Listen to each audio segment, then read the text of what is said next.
Hello दोस्तों, स्वागत है आपका मेरे यूट्यूब चैनल में।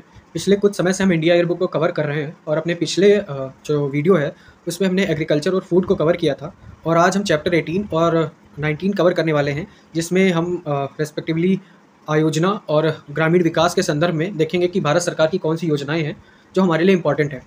इसके अलावा मैंने अपने चैनल पर हिस्ट्री के 2 वीडियोज़ डाले हैं, जिसमें पहले चैप्टर में हमने सभ्यता को कवर किया था और जो दूसरा चैप्टर है वो प्राचीन भारत, मध्यकालीन भारत और आधुनिक भारत के संदर्भ में समाज में आए बदलावों को हम उसमें देख रहे हैं। तो अगर आपने उस वीडियो को अभी तक नहीं देखा है तो आप उसे देख लीजिए।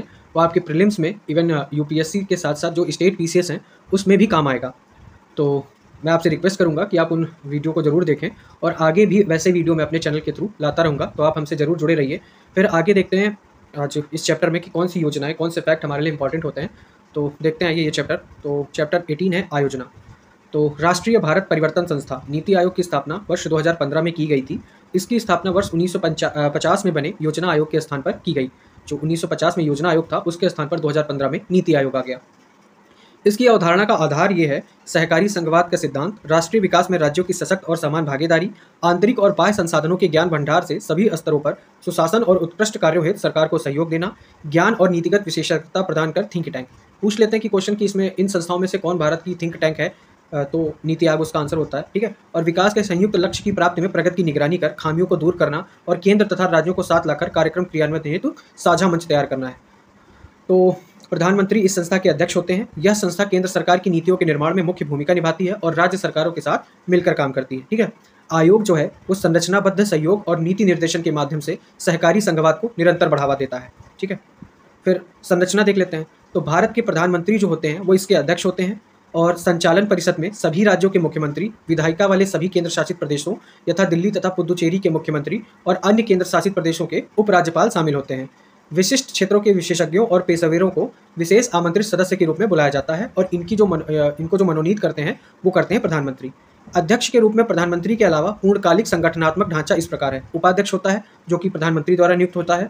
पूर्णकालिक और अंशकालिक सदस्य होते हैं। अधिकतम 2 सदस्य जो प्रमुख विश्वविद्यालयों, अनुसंधान संगठनों तथा अन्य महत्वपूर्ण संस्थानों से पदेन सदस्य के रूप में चुने जाएंगे। अंशकालिक सदस्य बारी बारी से बदलते रहेंगे। फिर जो पदेन सदस्य होते हैं उसमें अधिकतम 4 सदस्य होते हैं जिनका मनोनयन प्रधानमंत्री केंद्रीय मंत्रिपरिषद से करेंगे। फिर एक होता है मुख्य कार्यकारी अधिकारी। तो भारत सरकार सचिवालय के सचिव स्तर के अधिकारी जिसकी नियुक्ति प्रधानमंत्री एक निश्चित अवधि के लिए करते हैं जैसा आवश्यक हो। तो ये नीति आयोग की संरचना का पैटर्न है, ठीक है। फिर आगे देख लेते हैं। तो पहली पंचवर्षीय योजना, जो हमारी पंचवर्षीय योजनाएं हुई 1 से 12 तक, उनमें पहली पंचवर्षीय योजना जिसका जो टाइम था वो था 1951 से 1956 में। तो बेसिकली ये पीसीएस में डेट मिलवाने को दे देते हैं, ठीक है। मतलब सन मिलवाने की किस टाइम पे ये योजनाएं चली थी, तो उस हिसाब से इसे देख लेते हैं। थोड़ा फैक्चुअल डेटा मिलेगा हमें यहाँ पे। तो पहली पंचवर्षीय योजना 1951 से 1956 में, इसमें कृषि को सर्वोच्च प्राथमिकता दी गई जिसमें सिंचाई और बिजली परियोजनाएं प्रमुख थी। फिर दूसरी पंचवर्षीय योजना, तो दूसरी पंचवर्षीय योजना 1956-1957 से 1960-1961 का लक्ष्य विकास के प्रारूप को बढ़ावा देना था। बेसिकली 56 से 61, ठीक है। इसका उद्देश्य भारत में एक समाजवादी समाज का प्रारूप स्थापित करना था। इसका प्रमुख लक्ष्य क्या था? राष्ट्रीय आय में 25% की बढ़ोतरी करना, आधारभूत और भारी उद्योगों पर विशेष जोर देकर औद्योगिकीकरण को तीव्र करना, रोजगार के अवसरों का बड़े पैमाने पर विस्तार तथा आय और धन की असमानता कम करना और आर्थिक शक्ति के वितरण में समानता लाना। फिर तीसरी पंचवर्षीय योजना, तो ये 61 से 66 तक 61 से 66 तक का लक्ष्य आत्मनिर्भर विकास को प्राप्त करने में उल्लेखनीय प्रगति हासिल करना था। इसके उद्देश्य क्या थे? राष्ट्रीय आय को 5% वार्षिक से अधिक करना और इसी के साथ यह सुनिश्चित करना कि निवेश का यह तरीका आगामी पंचवर्षीय योजना में जारी रह सके। खाद्यान्न में आत्मनिर्भरता प्राप्त करना, उद्योग तथा आयात की जरूरतों को पूरा करने के लिए कृषि उत्पादन बढ़ाना, इस्पात, रसायन, ईंधन और ऊर्जा जैसे आधारभूत उद्योगों का प्रसार और मशीन निर्माण की क्षमता का विकास करना ताकि 10 वर्षों के भीतर देश के अपने संसाधनों से औद्योगिकरण की जरूरतों को पूरा किया जा सके। देश के श्रम शक्ति संसाधनों का पूर्ण उपयोग करना और रोजगार के अवसरों में पर्याप्त विस्तार करना, साथ ही अधिक से अधिक अवसरों की समानता का उत्तरोत्तर विकास करना और आय व धन की असमानता में कमी लाना तथा आर्थिक शक्ति का समान वितरण करना था, ठीक है। फिर वार्षिक योजनाएं, तो 1965 में जो भारत पाकिस्तान युद्ध से उत्पन्न स्थिति हुई, निरंतर 2 वर्ष भीषण सूखा हुआ, मुद्रा का अवमूल्यन हुआ, इसलिए 1966 से 1969 के बीच चौथी योजना जो है उसमें 3 वर्ष का एक गैप हमें दिखाई देता है। तो जो चौथी पंचवर्षीय योजना शुरू होती है वो 1969 से 1974 के बीच में शुरू होती है। इसमें क्या था कि कृषि उत्पादन में उतार चढ़ाव के साथ विदेशी सहायता की अनिश्चितता के प्रभाव को कम करने के लिए विकास की गति को तीव्र करने का लक्ष्य रखा गया और समानता और सामाजिक न्याय को बढ़ावा देने की बात की गई। फिर 5वीं पंचवर्षीय योजना जिसका टाइम क्या था 1974 टू 1979, इसमें गंभीर मुद्रास्फीति के दबाव की पृष्ठभूमि में तैयार की गई थी। इसके प्रमुख उद्देश्यों में क्या था कि आत्मनिर्भरता हासिल कर लेनी है, गरीबी रेखा के नीचे रह रहे लोगों के खपत मानक में वृद्धि करने के उपाय को अपनाना था। इट मीन्स गरीबी रेखा मतलब गरीबी को कम करना बेसिकली इसका लक्ष्य था। तो इस योजना में मुद्रास्फीति को नियंत्रित करने और आर्थिक स्थिति में स्थायित्व लाने को भी उच्च प्राथमिकता दी गई थी। फिर छठी पंचवर्षीय योजना शुरू हो जाती है। तो इसका प्रमुख उद्देश्य क्या था? गरीबी उन्मूलन। तो जो मुख्य फोकस हमें मिलता है छठी पंचवर्षीय योजना में, गरीबी उन्मूलन। इसमें कृषि एवं औद्योगिकरण के लिए एक साथ अवसंरचना को मजबूत करने की रणनीति अपनाई गई थी। सभी क्षेत्रों में वृहद प्रबंधन, कार्य क्षमता और व्यापक निगरानी के साथ व्यवस्थित दृष्टिकोण से अंतर संबंधित समस्याओं के निराकरण पर बल दिया गया था। फिर सातवीं पंचवर्षीय योजना देख लेते हैं। तो यह पंचवर्षीय योजना जिसका टाइम था 1985 टू 90, तो उन नीतियों और कार्यक्रमों पर बल दिया गया था जो खाद्यान्न उत्पादन, रोजगार के अवसरों में बढ़ोतरी और आधुनिकीकरण, आत्मनिर्भरता और सामाजिक न्याय आदि नियोजन के बुनियादी सिद्धांतों की संरचना में उत्पादकता पर केंद्रित थे। ठीक है। फिर वार्षिक योजनाएं। फिर क्या होता है कि आठवीं पंचवर्षीय योजना 1992 से शुरू हुई और 1990-91, तो जो एक फिर गैप हमें देखने को मिलता है 1991 के बीच में। ठीक है। 1985 से 90 के बीच में सातवीं पंचवर्षीय योजना दिखती है। फिर आठवीं पंचवर्षीय योजना जो शुरू होती है वो 1992 से 1997 के बीच में रहती है और 1995 में मिड डे मील आता है। तो कभी कभी ये पूछ लेते हैं कि मिड डे मील कार्यक्रम जो है वो किस पंचवर्षीय योजना के तहत शुरू किया गया था। ठीक है। तो ये सारी चीज़ें इसमें आ जाती हैं। अब आठवीं पंचवर्षीय योजना 1992 से 97 के बाद, जब 1991 में LPG मॉडल आ गया था, उसके बाद की ये सारी चीज़ें दिखाई पड़ती हैं। तो इस योजना में औसत वार्षिक वृद्धि दर 5.6% और औसत औद्योगिक विकास दर 7.5% तय की गई। फिर नवीं पंचवर्षीय योजना आ जाती है। तो नवीं पंचवर्षीय योजना 1997 टू 2002, इसमें भारत की आज़ादी के 70 वर्ष पूरे हो गए थे। ठीक है। और इस योजना में GDP की 7% वार्षिक दर हासिल करने का लक्ष्य रखा गया था और 7 केंद्रीय आधारभूत न्यूनतम सेवाओं पर जोर दिया गया था। इसके तहत क्या क्या शामिल था? स्वच्छ पेयजल, प्राथमिक स्वास्थ्य सेवा की सुविधाएं, प्राथमिक शिक्षा का सार्वभौमिकरण, बेघर गरीब परिवारों के लिए सार्वजनिक आवास सहायता, बच्चों को पोषण सहायता, सभी गांवों और बस्तियों के लिए सड़कें और गरीबों को ध्यान में रखकर सार्वजनिक वितरण प्रणाली को सुव्यवस्थित करना शामिल था। तो नवी पंचवर्षीय योजना के कुछ उद्देश्य थे, वो हम देख लेते हैं कि पर्याप्त उत्पादक रोजगार उत्पन्न करने और गरीबी उन्मूलन को ध्यान में रखकर कृषि एवं ग्रामीण विकास को प्रमुखता, स्थिर मूल्य के साथ आर्थिक विकास की दर को तीव्र करना, सभी के लिए खाद्य एवं पोषण सुरक्षा सुनिश्चित करना, निश्चित समय सीमा में सुरक्षित पेयजल, प्राथमिक स्वास्थ्य सेवा की सुविधा, सार्वभौमिक प्राथमिक शिक्षा, सभी के लिए आश्रय और संपर्क की आधारभूत न्यूनतम सेवा मुहैया कराना, जनसंख्या वृद्धि दर को नियंत्रित करना, सभी स्तरों पर लोगों को लामबंद करना और जन भागीदारी सुनिश्चित करना, महिलाओं और अनुसूचित जाति, जनजाति व अन्य पिछड़ी जातियों जैसे सामाजिक रूप से पिछड़े समूहों तथा अल्पसंख्यकों को सामाजिक आर्थिक बदलाव और विकास का वाहक बनाकर सशक्त करना, पंचायती राज संस्थाओं, सहकारी और स्व सहायता समूहों जैसे जन भागीदारी वाली संस्थाओं को बढ़ावा देना और विकसित करना, फिर आत्मनिर्भर बनाने वाले प्रयासों को मजबूत करना। ठीक है, ये इसके लक्ष्य थे। फिर 10वीं पंचवर्षीय योजना, तो इसका जो टाइम था वो था 2002 से 2007 के बीच में। इस योजना में NDC के अधिदेश उद्देश्यों को बढ़ाते हुए, राष्ट्रीय विकास परिषद के अधिदेश उद्देश्यों को बढ़ाते हुए 10 वर्षों में प्रति व्यक्ति आय को दोगुना करने और वार्षिक विकास दर GDP के 8% का लक्ष्य रखा गया था। तो पहली योजना थी जिसमें ये आय को दोगुना करने की बात की गई थी। ठीक है। फिर 2007 तक गरीबी के अनुपात को कम कर 26% से 21% पर लाना। ये जो कुछ डेटा थे वो फिर हम नहीं देखते हैं, फिर आगे देख लेते हैं। इसमें कुछ विशेषताएं क्या की थी कि पहली योजना में श्रम बल में तीव्र वृद्धि की प्रमुखता दी गई। वर्तमान विकास दर उत्पादन में श्रम की उपयोगिता को देखते हुए भारत में बेरोजगारी बढ़ने की संभावना थी। इसके लिए क्या किया गया कि 10वीं योजना में 5 करोड़ नौकरी के अवसर पैदा करने का लक्ष्य रखा गया और इसके लिए कृषि, सिंचाई, वानिकी, लघु एवं मध्यम उद्यम, योजना, सूचना एवं संचार प्रौद्योगिकी एवं अन्य सेवाओं जैसे वृहद रोजगार परक क्षेत्रों पर विशेष बल दिया गया। और दूसरी जो पैटर्न तैयार किया गया उसमें गरीबी और सामाजिक संकेतकों के अस्वीकार्य निम्न स्तर के मुद्दे को हल कर दिया गया। फिर 11वीं पंचवर्षीय योजना जो 2007 से 2012 तक रही, इसने समावेशी विकास, अर्थव्यवस्था की बढ़ती ताकत पर निर्माण के साथ उभर कर आई कमियों को दूर करने के लिए एक व्यापक रणनीति प्रदान की। मतलब कुल मिला के तब इंक्लूसिव ग्रोथ पर बात होने लगी थी 11वीं पंचवर्षीय योजना में। फिर 12वीं पंचवर्षीय योजना शुरू हो जाती है 2012 से 2017 के बीच में, जिसका टाइम था। इसका उद्देश्य देशवासियों की आर्थिक और सामाजिक व्यवस्था में सुधार लाना था, तथापि GDP में तेज वृद्धि इस उद्देश्य को प्राप्त करने की अनिवार्य आवश्यकता थी। तो 12वीं योजना के दृष्टिपत्र में जो टाइम था 12-17 के दौरान औसत विकास दर को GDP के 9% पर लाने का लक्ष्य रखा गया। ठीक है, ये सारी चीज़ें इसमें दी थी। अब अटल नवाचार मिशन देख लेते हैं। तो अटल नवाचार मिशन केंद्र सरकार की एक महत्वपूर्ण पहल है। इसे देश भर में नवाचार और उद्यमशीलता को बढ़ावा देने के लिए नीति आयोग ने शुरू किया है। 2019 में यहाँ से एक क्वेश्चन पूछा था UPSC ने। फिर अटल टिंकरिंग लैब, तो अटल टिंकरिंग लैब हाई स्कूल के छात्रों के बीच एक नवीन मानसिकता का पोषण करने के लिए AIM की एक प्रमुख पहल है। AIM कौन है? अटल नवाचार मिशन। ठीक है। ATL छात्रों को लीक से हटकर सोचने के लिए प्रोत्साहित करता है। यह कार्यक्रम छात्रों को डिजाइन संबंधी चिंतन, महत्वपूर्ण चिंतन, गणनात्मक चिंतन और डिजिटल ताना बाना तैयार करने जैसे कौशल से लैस करने के लिए तैयार किया गया है। फिर और सारी कुछ स्कीमें तैयार होती हैं। उसके अलावा अटल इंक्यूबेशन सेंटर, इसकी शुरुआत 2017 में बिजनेस इंक्यूबेशन का एक पारिस्थितिकी तंत्र बनाने की दृष्टि से शुरू किया गया था, जहां उद्यमी भौतिक बुनियादी ढांचे, प्रशिक्षण और शिक्षा सहित विभिन्न सुविधाओं तक पहुंच प्राप्त कर सकते थे। अब इसमें 10 करोड़ रुपए तक का अनुदान दिया जाता था। फिर एक योजना आती है राष्ट्रीय मुद्रीकरण पाइपलाइन, जो बहुत हाईलाइटेड योजना है। इसके बारे में थोड़ा सा देख लेते हैं। 2021-22 के बजट में यह घोषणा हुई थी और नीति आयोग ने इंफ्रास्ट्रक्चर लाइन मंत्रालयों के परामर्श से राष्ट्रीय मुद्रीकरण पाइपलाइन तैयार किया था। अब इसमें क्या था कि 2022 से 2025 तक 4 साल की अवधि में मुद्रीकृत किया जाएगा और केंद्र सरकार की मूल संपदा के जरिए 6 लाख करोड़ रुपए जुटाने की योजना है। यह ब्राउन फील्ड इंफ्रास्ट्रक्चर एसेट से धन प्राप्त करेगा। ब्राउन फील्ड क्या होता है? जो कंपनी, जो मतलब जो फैक्ट्री है या जो भी चीज़ें हैं, जो उद्योग पहले से स्थापित हैं, और ग्रीन फील्ड जिनको शुरू किया जाए, मतलब शुरू से जिनको स्टार्ट किया जाएगा। तो इनसे ये ब्राउन फील्ड इंफ्रास्ट्रक्चर एसेट से धन प्राप्त करेगा और सड़क, रेलवे, विमानन, बिजली, तेल और गैस तथा वेयर हाउसिंग सहित विभिन्न बुनियादी ढांचों से जुड़े क्षेत्रों में मुद्रीकरण के लिए संभावित तौर पर तैयार परियोजनाओं की पहचान के लिए एक मध्यम अवधि के रोड मैप के रूप में काम करेगा। फिर आगे देख लेते हैं। एक आता है ग्लोबल इनोवेशन इंडेक्स। तो इसमें तो कुछ नहीं है, भारत लगातार इसमें ग्रोथ कर रहा है। बाकी हमें रैंकिंग देखनी है तो कौन जारी करता है? विपो, बौद्धिक संपदा संगठन, WIPO द्वारा ये इंडेक्स जारी किया जाता है। और इस इंडेक्स में भारत की जो रैंकिंग थी 132 देशों में 40वें नंबर पर थी। ठीक है, तो भारत की रैंक कितनी थी? 40। 132 देशों में भारत 40वें नंबर पर था। ठीक है, और 2015 में 81 पे था, 2023 में 40 पे आ गया। तो इसमें जो है भारत की ग्रोथ हुई है। फिर आगे देख लेते हैं ग्रामीण विकास। तो इसमें हमें कुछ छोटी मोटी चीज़ें दिखेंगी। इसके अलावा जैसे ये सामुदायिक विकास कार्यक्रम है, 1952 में शुरू किया गया था। PCS में ये सन देके या तो मैचिंग में पूछ लेते हैं या कि कौन सही है कौन गलत, उसमें ये पूछ लेते हैं। तो सामुदायिक विकास कार्यक्रम ग्रामीण विकास के इतिहास में मील का पत्थर था, जो कि 1952 में शुरू किया गया था। मे भी इसको और टफ बनाने के लिए पूछ ले किसके कार्यकाल में? तो जवाहरलाल नेहरू उस टाइम प्रधानमंत्री। फिर आगे देख लेते हैं।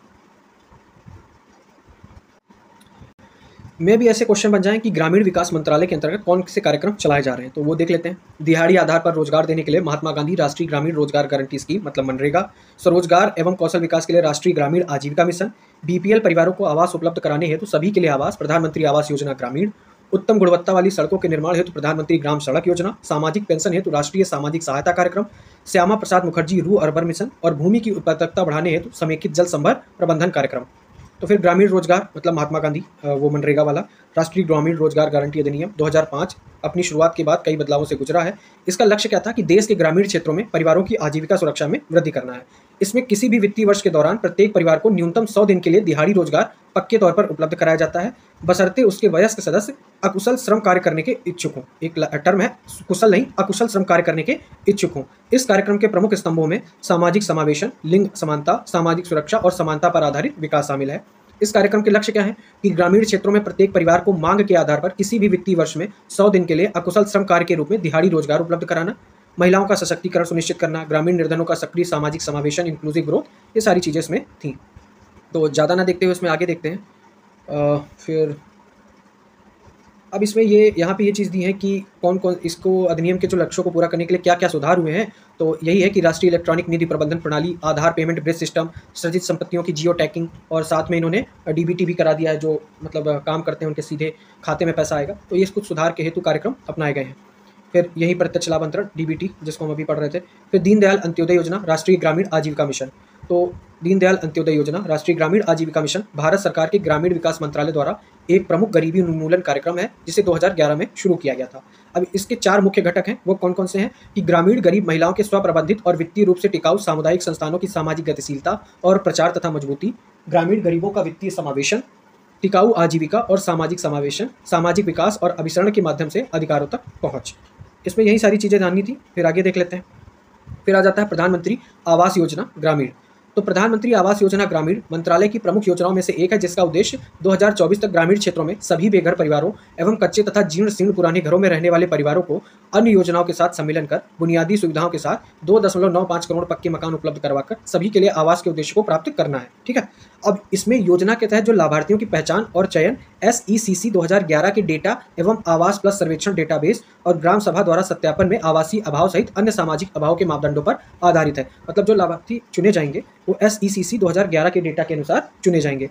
फिर राष्ट्रीय स्तर पर लक्ष्य का न्यूनतम 60% अनुसूचित जाति, अनुसूचित जनजाति के परिवारों के लिए निर्धारित किया गया है और दिव्यांगजन अधिकार अधिनियम 2016 के प्रावधानों को ध्यान में रखकर यह यथासंभव महिलाओं के लिए बेंचमार्क विकलांगता सहित 5% दिव्यांगजन लाभार्थियों को राज्य स्तर पर सुनिश्चित करेगा। ठीक है, आगे देख लेते हैं। प्रधानमंत्री ग्राम सड़क योजना। तो वर्ष 2000 में प्रधानमंत्री ग्राम सड़क योजना शुरू की गई थी। केंद्र प्रायोजित इस योजना का लक्ष्य ग्रामीण सड़कें बनाने के काम में राज्यों की मदद करना था। हालांकि ग्रामीण सड़कें संविधान में राज्य सूची का विषय है, ये ध्यान देने वाली चीज़ है। ठीक है, बाकी इसमें कुछ इतना खास नहीं था। फिर राष्ट्रीय सामाजिक सहायता कार्यक्रम देख लेते हैं। तो संविधान के अनुच्छेद 41 में क्या कहा गया है कि राज्य को यह निर्देश दिया गया है कि वह बेरोजगार, वृद्ध, बीमार अथवा अक्षम होने की स्थिति में अवांछित अभाव के अन्य मामलों में अपनी आर्थिक क्षमता और विकास की सीमाओं के अनुसार नागरिकों को सरकारी सहायता प्रदान करेगा। इन्हीं नेक सिद्धांतों के अनुसार भारत सरकार ने वर्ष 1995 में राष्ट्रीय सामाजिक सहायता कार्यक्रम प्रारंभ किया। यह एक केंद्र प्रायोजित कार्यक्रम है जिसके अंतर्गत राज्यों, केंद्र शासित प्रदेशों को केंद्र सरकार द्वारा निर्धारित मानदंड, दिशा निर्देशों और शर्तों के अनुरूप लाभार्थियों को लाभ पहुंचाने के लिए 100% केंद्रीय सहायता प्रदान की जाती है। NSAP एक सामाजिक सहायता कार्यक्रम है जिसके अंतर्गत परिवार में कमाने वाले सदस्यों की मृत्यु हो जाने के मामले में वृद्धों, विधवाओं, दिव्यांगजनों को सामाजिक सहायता प्रदान की जाती है। ये कुछ इसके मतलब उद्देश्य थे, तो वो हमने देख लिए। फिर आगे देख लेते हैं दीन दयाल उपाध्याय ग्रामीण कौशल योजना। तो ये भी ग्रामीण विकास मंत्रालय के अंतर्गत ये कार्यक्रम आता है जिसमें कौशल प्रशिक्षण के साथ ही रोजगार मुहैया कराने का जो प्रयास इसमें किया जाता है। 2014 में घोषित DDU-GKY मतलब दीनदयाल उपाध्याय ग्रामीण कौशल योजना राष्ट्रीय कौशल विकास नीति का एक महत्वपूर्ण घटक है। ये योजना 2014 में शुरू हुई थी। इस कार्यक्रम का अंतिम लक्ष्य क्या है कि भारत का जो जनसांख्यिकी अधिदेश को है वो जनसांख्यिकी लाभ में रूपांतरित करना है। ठीक है, मतलब अधिक से अधिक लोगों को कुशल श्रम उपलब्ध कराना है, रोजगार उपलब्ध कराना है, जिससे वो अपने आजीविका का निर्वाह कर पाएँ। फिर आगे मुख्य विशेषताएं, तो इसकी जो है वो मुख्य विशेषताएं क्या है कि सरकारी निजी भागीदारी पद्धति में एक त्रिस्तरीय कार्यान्वयन ढांचे का अनुपालन करता है, मतलब एक त्रिस्तरीय इसका जो है लेयर में ये काम कर रहा है। इसके अलावा इस कार्यक्रम में निर्धन परिवारों के 15 से 35 वर्ष की आयु समूह के ग्रामीण युवाओं पर ध्यान केंद्रित किया जाता है। ठीक है, फिर आगे देख लेते हैं श्यामा प्रसाद मुखर्जी रू अर्बन मिशन। तो श्यामा प्रसाद मुखर्जी रू अर्बन मिशन विकास की देहरी पर पहुंच चुके ग्रामीण क्षेत्रों में उत्प्रेरक हस्तक्षेप के लिए वर्ष 2016 में प्रारंभ किया गया था। रू अर्बन क्लस्टरों की पहचान देश भर में शहरीकरण के बढ़ते संकेतों अर्थात जनसंख्या घनत्व में वृद्धि, गैर कृषि रोजगार के उच्च स्तर, बढ़ती आर्थिक गतिविधियों की उपस्थिति और अन्य सामाजिक आर्थिक मानदंडों को दर्शाने वाले ग्रामीण क्षेत्रों में की गई है। फिर सांसद आदर्श ग्राम योजना। तो सांसद आदर्श ग्राम योजना का शुभारंभ कब हुआ था? 2014 में। इसका उद्देश्य है कि प्रत्येक संसद सदस्य द्वारा एक गांव का विकास 2016 तक आदर्श ग्राम के रूप में और 2019 तक 2 अन्य गांव का विकास करने का लक्ष्य रखा गया था। तत्पश्चात 5 ऐसे चयनित आदर्श ग्रामों को वर्ष 2024 तक विकसित करना था। मतलब 2016 तक 1 गांव, 2019 तक 2 गांव और 2024 तक अपने क्षेत्र के 5 गांवों को आदर्श गांव या मॉडल ग्राम बनाने का इसमें लक्ष्य रखा गया था। फिर आगे देख लेते हैं, बाकी इसमें दिया डिजिटल इंडिया भूमि अभिलेख आधुनिकी कार्यक्रम। तो ये सारी चीज़ें हैं इसमें 2016 में सारी चीज़ें जो हैं डिजिटल कर ली गई हैं ताकि भूमि का जो भूमि अभिलेख संबंधी जो डाटा है वो एक पास एकत्र किया जा सके। अब इसी में एक विशिष्ट भूमि पार्सल पहचान संख्या ULPIN करके, तो विशिष्ट भूमि पार्सल पहचान संख्या प्रत्येक भूमि पार्सल के लिए 14 अंकों की अल्फा न्यूमेरिक विशिष्ट पहचान संख्या होगी जो भूमि पार्सल के कोने के निर्देशांक के जियो कोऑर्डिनेट्स पर आधारित अंतर्राष्ट्रीय मानक की होगी। ठीक है, और भूमि पार्सल की पहचान की यह विशिष्ट प्रणाली नागरिकों को एकीकृत भूमि सेवाएं उपलब्ध कराने के लिए किसी भी भूमि पार्सल या संपत्ति के बारे में सच्ची सूचना का एकल प्राधिकृत स्रोत है। तो कुल मिला के ये पता चल जाएगा कि ये विवादित जमीन है या नहीं है। तो ये सारी चीज़ें इसके लिए 14 अंकों का एक अल्फा न्यूमेरिक कोड बनाया गया है। फिर ये सारी चीज़ें और भूमि सुधार के संबंध में की गई हैं। फिर एक कार्यक्रम है प्रधानमंत्री कृषि सिंचाई योजना का जल संभर विकास संगठक। तो नवीनतम आंकड़ों के अनुसार, ये देखिए मेंस के क्वेश्चन के हिसाब से ये डेटा हमारे लिए इंपॉर्टेंट हो जाता है और ध्यान रखने के लिए चीज़ भी है कि ऐसे में भी यूज़ कर सकते हैं। तो नवीनतम आंकड़ों के अनुसार देश की अवक्रमित भूमि का क्षेत्रफल 96.40 मिलियन हेक्टेयर है। भूमि अवक्रमण और बंजर भूमि की चिंताओं को दूर करने के लिए वर्षा सिंचित क्षेत्रों में उत्पादकता बढ़ाने के लिए भूमि संसाधन विभाग जल संभर आधार पर क्षेत्र विकास कार्यक्रमों का कार्यान्वयन कर रहा है। अब जल संभर क्या है? तो जल संभर एक स्थलाकृतिक रूप से अंकित क्षेत्र होता है जो निकासी प्रणाली से सूख जाता है। इसमें भौतिक एवं जलीय प्राकृतिक संसाधन शामिल हैं। जल संभर प्रबंधन किसी भी जल संभर में विद्यमान भूमि एवं अन्य प्राकृतिक संसाधनों के निर्देशन और उन्हें व्यवस्थित करने की प्रक्रिया है। जल संभर विकास कार्यों से पृथ्वी का तापमान बढ़ने की प्रक्रिया में भी कमी आती है। ठीक है, तो विभाग की ओर से 2009-10 में जो कार्यान्वित किया जा रहा था एकीकृत जल संभर विकास कार्यक्रम 2015-16 में प्रधानमंत्री कृषि सिंचाई योजना के जल संभर विकास संगठन से जोड़ दिया गया। अब जिसका लक्ष्य क्या था कि वर्षा सिंचित और अवक्रमित क्षेत्रों का विकास करना है। अब इस योजना के कुछ प्रमुख उद्देश्य हैं, उनको देख लेते हैं कि निम्नीकृत प्राकृतिक संसाधनों यथा मृदा, जल, वानस्पतिक आवरण आदि को विकसित, संरक्षित और उनका सदुपयोग करके पारिस्थितिकी संतुलन को पुनः बहाल करना। इसके फलस्वरूप मृदा अपरदन कम होगा, प्राकृतिक वनस्पतियों का पुनर्जनन होगा, वर्षा जल संचयन में वृद्धि एवं भूजल का पुनः संभरण होगा। परिणाम स्वरूप जल संभर इलाकों में रहने वाले लोगों को एक टिकाऊ आजीविका प्राप्त करने में सहायता मिलेगी। ठीक है, फिर एक पंचायती राज है। तो पंचायती राज मंत्रालय की स्थापना 2004 में की गई थी। इसका प्रमुख कार्य संविधान के भाग 9 के प्रावधानों अनुच्छेद 243 ZD और पेशा के अनुसार जिला योजना समिति संबंधी प्रावधानों का अनुपालन सुनिश्चित करना है। तो जिला योजना समिति संबंधी जो प्रावधान है वो अनुच्छेद 243 के जेड में दिए गए हैं। और इस मंत्रालय का लक्ष्य है पंचायतों अथवा पंचायती राज संस्थानों के माध्यम से विकेंद्रीकृत और भागीदारीपूर्ण स्थानीय स्वशासन की व्यवस्था करना। फिर संवैधानिक लक्ष्य देख लेते हैं। तो भारत के संविधान के भाग 9 में त्रिस्तरीय पंचायतों की स्थापना 20 लाख से कम आबादी वाले राज्यों या केंद्र शासित प्रदेशों में केवल 2 स्तरीय का प्रावधान है। जहां 20 लाख से कम आबादी वाले राज्यों एवं केंद्र शासित प्रदेशों में केवल 2 स्तर पर ये सारी चीज़ें होती हैं, उनसे ज़्यादा पे त्रिस्तरीय पंचायत का प्रावधान है। अब ये सारी चीज़ें दी हैं तो ग्राम सभा जो है वो ग्राम पंचायत के क्षेत्र में रहने वाले पंजीकृत मतदाताओं की एक आम सभा होती है, ग्राम सभा, ठीक है, जो ग्रामवासियों में स्थानीय शासन में सीधे भागीदारी के लिए एक मंच है। भारत के संविधान ने इन पंचायतों के लिए 5 वर्ष का कार्यकाल निर्धारित किया है और इनमें महिलाओं के एवं भारतीय समाज के हाशिए पर रहने वाले वर्ग जैसे एससी और एसटीज़ के लिए सीटों के आरक्षण का प्रावधान किया है। अब वो क्या है, तो अनुसूचित जातियों और अनुसूचित जनजातियों के लिए आरक्षण उनकी आबादी के अनुपात में प्रदान किया जाता है। भारत के संविधान का अनुच्छेद 243 घ यानी 243 डी प्रत्यक्ष चुनाव और पंचायतों के अध्यक्ष के पदों की संख्या से सीधे भरी जाने वाली कुल सीटों में से महिलाओं के लिए कम से कम 1/3 आरक्षण अनिवार्य रूप से सुनिश्चित करता है। हालांकि अभी अधिकतर राज्यों ने पंचायतों में महिलाओं के लिए सीटों और अध्यक्षों के पदों में आरक्षण 50% तक बढ़ा दिया है। ठीक है, संविधान में बात 1/3 की है, लेकिन और राज्यों ने अभी क्या कर दिया है, 50% तक आरक्षण बढ़ा दिया है। भारत के संविधान में पंचायतों के सभी सदस्यों के प्रत्यक्ष चुनाव की भी व्यवस्था की गई है। इन चुनावों के संचालन के लिए सभी राज्यों को एक राज्य निर्वाचन आयोग के गठन का निर्देश दिया गया है। राज्यों के लिए अनिवार्य है कि वे हर 5 वर्ष बाद राज्य वित्त आयोग का गठन करें, जो राज्य और स्थानीय सरकारों के बीच वित्तीय संसाधनों के बंटवारे के सिद्धांतों की अनुशंसा करे। राज्य वित्त आयोग राज्य सरकार और पंचायतों के बीच करों, शुल्कों, टोल और प्रशुल्कों आदि की निवल प्राप्तियों के वितरण के बारे में राज्यपाल को अपनी सिफारिश देंगे। ठीक है, ये इनका काम होगा। अब 15वां वित्त आयोग है, तो इसमें खाली ये मैंने हाईलाइट कर दिया कि संविधान की 11वीं अनुसूची जो वही पंचायत से रिलेटेड है उसमें 29 विषय दिए गए हैं। यूपीएससी ने एक क्वेश्चन पूछा था, उसमें ये कोट भी कर दिया था, और पीसीएस में भी पूछा गया है कि कितने विषय हैं, तो 29 विषय दिए गए हैं, जिसमें अपना वो सारी चीज़ें पंचायत देखती है। ठीक है, अब 15वें वित्त आयोग ने 2021-22 की अवधि के लिए स्वास्थ्य अनुदानों की सिफारिश की है। जो अभी 15 वित्त आयोग है उसने सिफारिश की है पंचायतों को स्वास्थ्य अनुदान देने की। ठीक है, फिर राष्ट्रीय ग्राम स्वराज अभियान, तो 2018-19 से ये केंद्र प्रायोजित योजना राष्ट्रीय ग्राम स्वराज अभियान का संचालन कर रही है।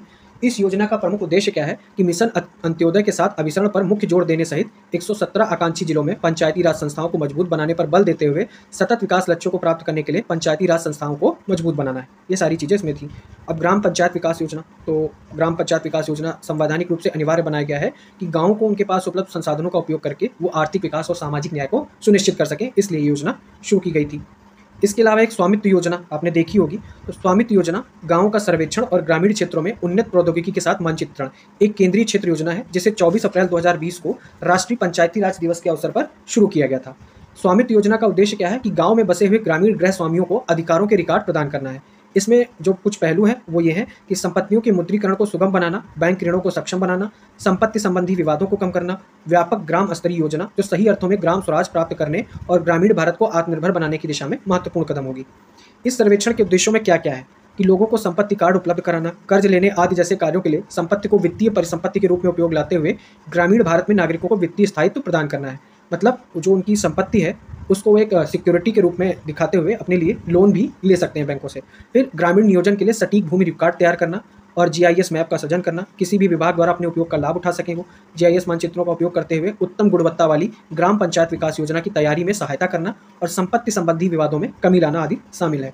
फिर पंचायतों को प्रोत्साहन, उसके लिए क्या होता है कि हर साल 24 अप्रैल को राष्ट्रीय पंचायती राज दिवस पर संविधान का 73वां संशोधन अधिनियम 1992 वो लागू हुआ था, तो स्थानीय स्वशासन को संवैधानिक दर्जा मिला था, तो उसी दिन जो है पंचायतों को प्रोत्साहन देने के लिए पुरस्कार दिया जाता है। फिर एक अन्य योजना है स्वच्छ भारत मिशन। तो स्वच्छ भारत मिशन का शुभारंभ वर्ष 2014 में किया गया था। यह मिशन के पीछे धारणा यह है कि प्रत्येक व्यक्ति को शौचालय, ठोस और तरल कचरे के निपटान की प्रणालियों और ग्राम स्वच्छता सहित स्वच्छता सुविधाएं मुहैया कराई जाएं। यह कार्यक्रम जल शक्ति मंत्रालय द्वारा कार्यान्वित किया जा रहा है। इस मिशन का लक्ष्य स्वच्छता सुविधाओं तक पहुंच का विस्तार करना है, जो कि 2014 में 39% थी, और इस कार्य योजना में 5 वर्षों में भारत को खुले में शौच जाने से पूरी तरह मुक्त करने की आवश्यकता पर बल दिया गया। साथ ही जो देश के सभी सरकारी स्कूल थे, जो स्कूल थे, उसमें लड़कों और लड़कियों के लिए शौचालय बनाने की प्राथमिकता दी गई थी। ठीक है, फिर एक देखिए योजना है स्वच्छ भारत मिशन ग्रामीण। तो स्वच्छता और व्यक्तिगत स्वच्छता के विशिष्ट महत्व से संबंधित व्यापक रूप से स्वीकार इस तथ्य के बावजूद भारत का स्वच्छता कवरेज 2014 तक 39% तक कम था, मतलब इतना ही था। ग्रामीण क्षेत्रों में लगभग 55 करोड़ लोग शौचालय सुविधा तक पहुंच से वंचित थे। अब सार्वभौमिक स्वच्छता कवरेज प्राप्त करने और देश को खुले में शौच मुक्त यानी ओडीएफ बनाने के प्रयासों में तेजी लाने के लिए सभी ग्रामीण परिवारों को शौचालय तक पहुंच प्रदान करने के लिए एजेंडे के साथ 2014 में स्वच्छ भारत मिशन शुरू किया गया था। ठीक है। इस उद्देश्य के लिए पात्र लाभार्थियों अर्थात सभी गरीबी रेखा से नीचे बीपीएल परिवारों और चिन्हित किए गए गरीबी रेखा से ऊपर एपीएल परिवारों, ये जो इसमें शामिल है अनुसूचित जाति, जनजाति, छोटे सीमांत किसान, भूमिहीन मजदूर जिनके पास रहने का स्थान नहीं है, ऐसे परिवार जहां दिव्यांग व्यक्ति हैं, ऐसे परिवार जिनकी मुखिया महिला है, के लिए व्यक्तिगत हाउस होल्ड शौचालय के लिए 12,000 का वित्तीय प्रोत्साहन निर्धारित किया गया था। उन्हें मतलब शौचालय बनवाने के लिए 12,000 रुपये दिया गया था। अब ओडीएफ हासिल करने के बाद स्वच्छ भारत मिशन ग्रामीण चरण सेकंड को संपूर्ण स्वच्छता हासिल करने के उद्देश्य से 2020-21 में लॉन्च किया गया था। ओडीएफ स्थिति को बनाए रखना, मतलब एक ओडीएफ बन गया जब खुले में शौचालय मुक्त, वो ओडीएफ था। अब उस स्थिति को बनाए रखना तथा ठोस एवं जो कचरा था, तरल कचरा, उसका प्रबंधन करने के लिए एक अलग स्कीम आई ओडीएफ प्लस। ठीक है। तो इसमें क्या हुआ कि ओडीएफ प्लस गाँव को लक्ष्य को प्राप्त करने के लिए निम्नलिखित हस्तक्षेपों पर ध्यान दिया गया। ओडीएफ स्थिरता, ठोस अपशिष्ट प्रबंधन, तरल अपशिष्ट प्रबंधन, आईसीसी और बीसीसी दृश्य स्वच्छता आदि। और ओडीपी प्लस स्थिति को 3 प्रगतिशील श्रेणियों में शामिल किया गया। अब वो क्या है? आकांक्षी, वह गांव जो अपनी ओडीएफ स्थिति को बनाए रख रहा है, जिसमें ठोस अपशिष्ट प्रबंधन या तरल अपशिष्ट प्रबंधन की व्यवस्था है। उभरता हुआ, जो ओडीएफ स्थिति को बरकरार रखे है और ठोस अपशिष्ट प्रबंधन और तरल अपशिष्ट प्रबंधन दोनों की व्यवस्था है। मॉडल गाँव का है, जो अपनी ओडीएफ स्थिति बरकरार रखे हुए है, ठोस अपशिष्ट प्रबंधन और तरल अपशिष्ट प्रबंधन दोनों की व्यवस्था है, साथ में दृश्य स्वच्छता का निरीक्षण करता है, न्यूनतम कूड़ा, न्यूनतम स्थिर अपशिष्ट जल और सार्वजनिक स्थानों पर कोई प्लास्टिक कचरा डंप नहीं करता है। इन 3 चरणों पर ये चीज़ें देखी जाती हैं। ठीक है।